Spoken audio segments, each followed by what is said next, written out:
Hello, everyone, and welcome back to Total Football Talk. So, I had an initial complete balls up there. My laptop died on the first attempt of this, so we'll go again. Guys, thanks very much for joining me on Total Football Talk. We're going to look at the latest news coming out of Old Trafford at the minute, and there's plenty as always. And we're going to look at, I have got Matthias Tell as the main story. A low move potentially for Manchester United. We'll have a quick look at that. We'll look at Ruben Amorim's latest quotes on Marcus Rashford, one in particular. We'll look at a potential move to Galatasaray. Is that a possibility for Marcus Rashford? Is Garnacho going anywhere? Don't know. We'll have to see. I doubt it now. It's a bit late. People are talking about that. And a little bit on Ugate, some of his recent stats, which are amazing, and we'll have just a little chat on the Manchester United, how some of the younger players did last night against Oldham in it's a trophy, I can't remember the name of it, where the under-21s get to play against sort of opposition from kind of League Division 2, and yeah, the United kids did very well and won 5-0 last night against Oldham. So we'll go straight into the top story and we'll look at Matthias Tell, and this is coming out from the MEN. We're reporting that Bayern Munich's chief drops major hint that Matthias Tell's transfer amid Manchester United interest. So what we know is Matthias Tell looks like he's played his last game for Bayern Munich last night. It does look like he's going to move on from Bayern Munich and he could be going to, we know that Chelsea are interested, United are interested, and Spurs are interested. I believe that it looks like more he might go to Spurs. Reason being, Spurs maybe want to buy him, and I think Bayern Munich probably want to sell him rather than loan him out, because I don't think it's an interesting one. Harry Kane's there; he is still doing very well in terms of his numbers for Bayern Munich, but I still think Bayern Munich have got to look to the future. So, but there's just so many questions with it. Do Manchester United become a feeder club for Bayern Munich? We've already got Xerxes, who's come in. Obviously, he didn't come in through directly. He went to Bologna, and then he's come from Bologna to Manchester United. Is Tell a better striker than Xerxes? Has he got? He doesn't have as much experience. Xerxes had a really good year in Serie A. Tell hasn't played that much since Vincent Kompany has come in. With since his arrival at Bayern Munich, Tell hasn't played much, despite being this very interesting and this forward who has a lot of talent. He hasn't quite maybe lived up to what Vincent Kompany thinks at the minute, so he's not getting the game time. He's looking for game time. I mean, can you guarantee a player game time? I think at Manchester United, if you break it down, I think there is a strong possibility if he came here, he would get game time. But can he demand that he gets guaranteed game time? I'm not sure. I'm really not sure about that. But Bayern Munich's director of sport, Ebriel, has kind of opened the door for Matthias Tell to leave. Before the end of the January transfer window. And he's been linked with Manchester United, after the United expressed after his desire to leave Bayern Munich for regular game time. And that's what I'm talking about. I'm talking about this regular game time scenario. Do Manchester United want to guarantee someone, guarantee them full game time? Because I don't know if they can. But I do think if he did come, he would have the opportunity to do it. So that's where we are with Tell.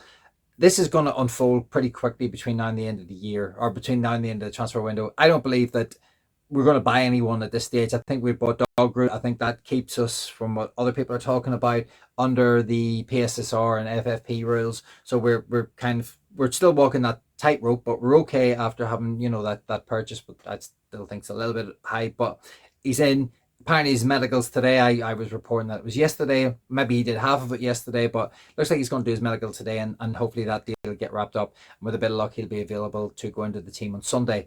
But Tell could be done by the end of the transfer window if it's going to happen. But what I really don't want to be the case is if you're letting Garnacho go for whatever price, even if you do get the money you want, say you get 60 million, which I don't think we will, but if you did, and Tell came in, you're replacing like for like ish, but you're also, Tells won't have the experience of playing in the Premier League. Okay, yes, he's played for Bayern Munich, but as I said, he hasn't played that much recently. And his statistics are not great for this season, but that's because he's not really been on the pitch much. So totally understand that one.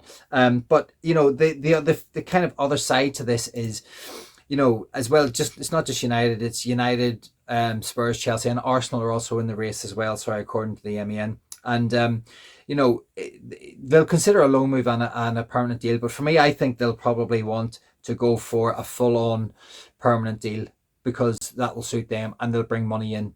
You know, but do we want to become a feeder club? Do we want Tel to come to us, do well for 6 months, and then go back to Bayern Munich and kind of explode? Do you want an option in there to buy? I'd probably prefer there was an option in there to buy rather than just a straight loan, if that was the case, if it comes to it. But if Garnacho stays and we did bring Tel in, yeah, interesting, but it's not the opposite end of the spectrum. It's the other end of the spectrum from the likes of Igalo and you know, Weghorst, which, you know, we spent a lot of money on Igalo. It's like 12 million euro for 6 months loan, which was ridiculous looking back at it. But then that was under the Glazer regime, and everything is ridiculous under them. So, and it's still ridiculous now. So nothing really changes there. Yeah, so get your thoughts in. Tell, yes, no. Are you with me? What do you think? Are you happy to have him in? Do you want to see that happen? I don't know. Okay, look, we'll move on to story 2, and we'll have a quick look at what Ruben said about Marcus Rashford. So he said, imagine a talent like Rashford. Our team should be so much better, but he has to change. If he changes, he will use a talent like Rashford. But in this moment, we have to have some standards. And I mean, for me, that kind of sums it up. Marcus Rashford is training in the squad at the minute. You've seen yesterday that he was in the training session. I don't know if you do see whenever they're giving Amormin the old kind of run through the tunnel and the claps and the pats on the back. And if you can see, someone's got a video of Rashford kind of sticking a wee leg out there, you know, just another little sign of, yeah, everyone else is doing one thing, Marcus is doing something else. It's a bit almost like that's what's coming across in training. Everyone's dedicated and pushing themselves in training, and Marcus is maybe doing something slightly different. So, you know, I mean, it clearly states that he just wants Rashford.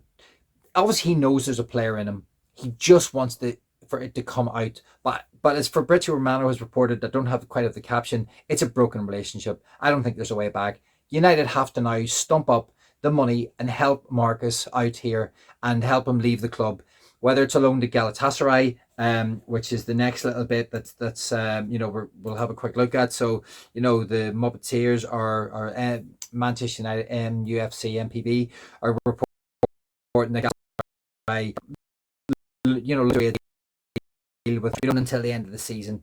I mean, and they're going to pay him full wages. I don't believe this. I actually don't believe that Galatasaray can afford the full wages of Marcus Rashford. But I think Manchester United should look at this as an option. Whether, and if Marcus wants to go, and even if this is a backup to Barcelona, because I still believe Barcelona is where he really ultimately wants to go, and that's the case. He'll push for Barcelona right till the end. We can't have him here after the transfer window. He hasn't played in nearly 13, I think it's tonight, it's 13 games because he's not in the squad. 13 games is a long time for a player not to play. And his value is he's just being devalued every game now that he's not playing. So Manchester United need to grasp a hold of this, figure it out, help him, pay half his wage, send him out on loan, give him the opportunity to kind of rebuild his career and build that value again. Because what are they going to do?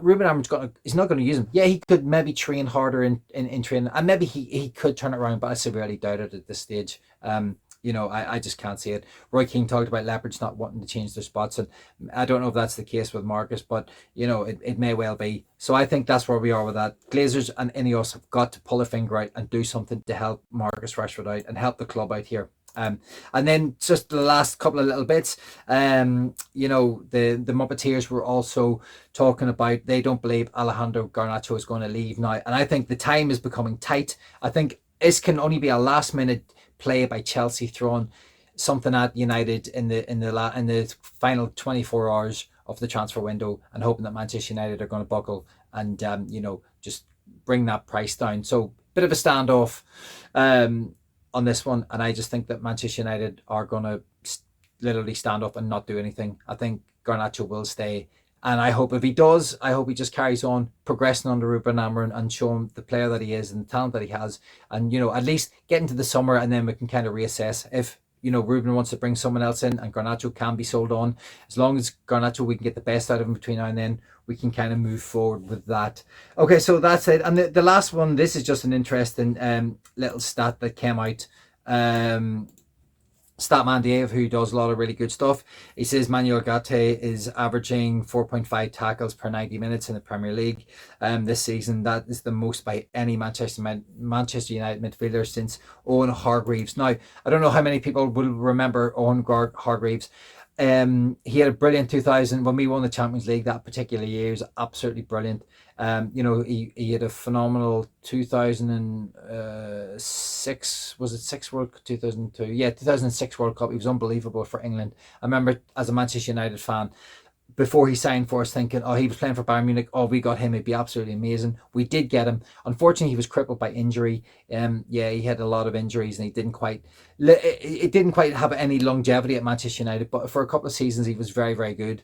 And especially in that 2008 season, 07-08, when we won the Champions League and the league, he was sensational. Played a lot on the right side of midfield as well, almost as a right winger. Sometimes played at right back.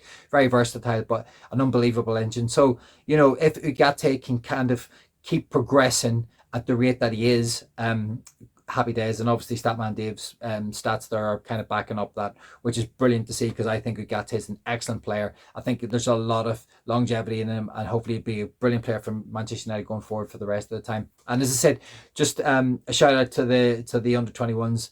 Seka Kone, he is one to watch. He looks like he's just really powerful, driving through the midfield with the ball, likes to try and find a pass, really knows how to break play up. Kid's only 18, I think, so very, very young, very, very raw.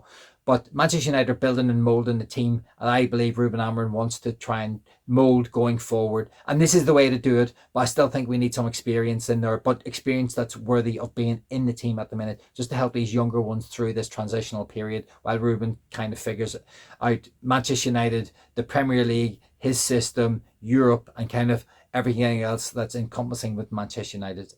So that's where we are with the news this morning. Thank you very much, everyone, for joining me. Please hit me a like. Please hit me a subscribe. Would really, really appreciate it. And if you've stayed this far, thank you very much. And we will see you on the next one.